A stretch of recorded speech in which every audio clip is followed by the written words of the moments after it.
Magandang hapon! Kumusta po? Narito po ulit ang update natin para sa lagay ng ating panahon. Ngayong hapon po ng September 27, 2024 na kung saan sa ngayon po ang bagyong si Julian na ating minomonitor ay stationary pa rin na nasa silangang bahagi po ng Batanes. About 437 km east of Basco, Batanes, nataglay ang lakas ng hangin na umaabot pa rin po sa 70 km per hour na kumikilos pa rin pa southwestward, pababa po at ng gabi hanggang bukas ng umaga ay posibleng lalakas pa yan into storm category habang papalapit po dito sa silangang bahagi ng Cagayan. At bukas ng hapon hanggang linggo habang nasa northeastern part po ng Cagayan ay posibleng lalakas ulit yan into severe tropical storm at mag-iba ulit ang direksyon.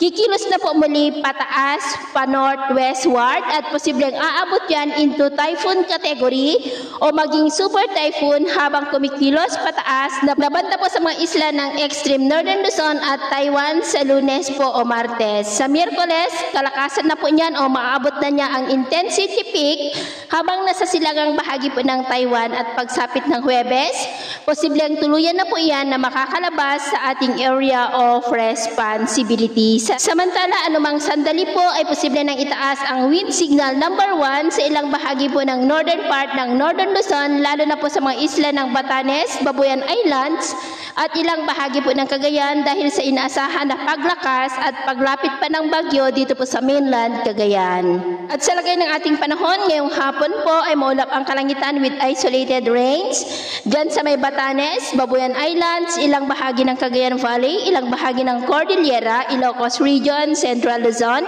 Quezon, Bicol, Mindoro, Southern Palawan, Panay Island, Negros, Cebu, Bohol, Leyte, Samar, Sulu Archipelago, Zamboanga Peninsula, Northern Mindanao, Caraga, Davao Region at Sorsogon na posible po na magtuloy-tuloy ang mga isolated rains sa ilang bahagi ng ating bansa hanggang mamayang gabi. Kaya mag-ingat po tayo sa mga banta po ng mga pagbaha at pagguho ng lupa. At sa atin naman pong mga baybayin, dahil po kay Bagyong Julian, ay iwasan po muna natin ang papalaot sa mga baybayin po ng Batanes, Babuyan Islands at Eastern Seaboard ng mainland Cagayan dahil ang mga alon po dyan ay posibleng aabot hanggang po sa 3 to 4 meters height. And so, yun po ang latest update natin sa araw na ito. At ako po muli si James na nagsasabing sa kahit anong pagsubok po na darating sa ating buhay, huwag na huwag po tayong mawawalan ng pag-asa. Thank you and God bless.